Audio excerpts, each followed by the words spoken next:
Hey, good morning. My name's Andy. I'm a coach and instructor trainer. And in this video, I want to have a bit more of a look at the entry to a roll tack and the timing of the flick.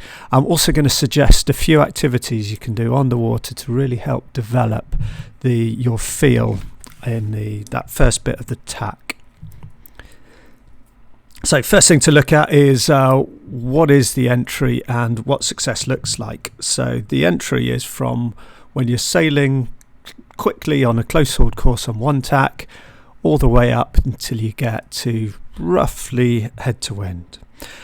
Success in this will be maintaining your speed as much as possible.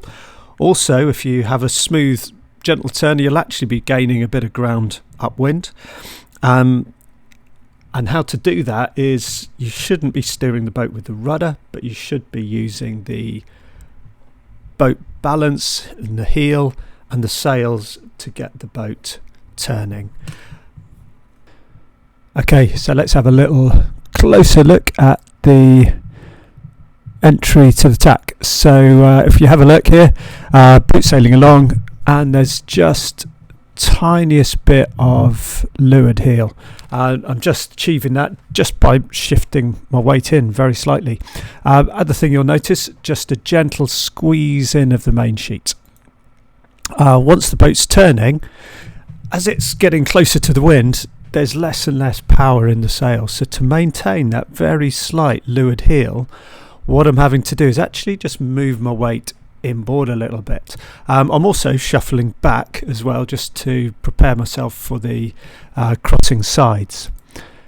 Okay, here's another tack, and it looks a bit different. Yes, it's a different boat, but also it's much lighter winds. And you'll see here the sailor is having to lean in a lot more and give the boat a lot more leeward heel to induce the steering. So it's not always the same. What that means to us as sailors is we need to develop quite a big repertoire of different wind conditions and across different boats to really get good at tacking. So a few things to practice is sail along, maybe try letting go of your tiller. See, how does your boat turn? How much leeward heel do you need to get your boat to turn in different wind strengths?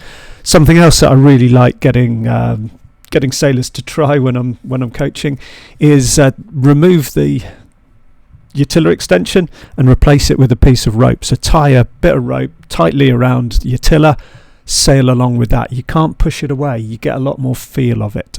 And speaking of feel, something like a laser tends to have quite a lot of feel in the rudder. A lot of them sort of more modern boats, especially training boats with asymmetrics, the rudders are tucked underneath the boat quite a lot, which reduces the feel a lot. So what you may do is actually just lift the rudder very slightly. The rudder will feel a lot heavier, but it will give you a lot more feel.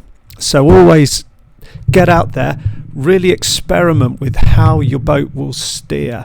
How much leeward heel do you need to put into the boat to get it to turn? Try it in all sorts of different wind strengths, and always think what you're aiming to get is for the boat to turn. You're not pushing the tiller extension, you're just holding it. Really get a feel of that. Right, and when you're doing all these tacks, you'll end up inevitably with quite a lot of the time the boat getting head to wind. So the last little bit of this practice is just try to get a feel for the timing of the flick, and that's probably one of the hardest things to do in a roll tack. So I'll be focusing a bit more about that in the next video, but for here, the timing of the flick is visually you'll see the front sort of half of the mainsail will be backed, but from a feeling point of view, you'll really feel the power will come out of the sail. And if you do roll to windward at that point, you should find the boat rolls really easily because you're not leaning back against the wind. You just got that moment where the boat is tipping. Okay, so hopefully this video has been useful for you. All I can recommend is just get out on the water, do some practice, really develop the feel for your boat, for different wind strengths. Find out how it turns towards the wind, and then just where is that the timing for the flick? when does the power come out of the sail? When would it roll on top of me? Okay, hopefully this has been good. If it's been useful, give me a like and subscribe. Next bit we'll be looking at the flick. Keep on working on those tacks. All right, thanks very much.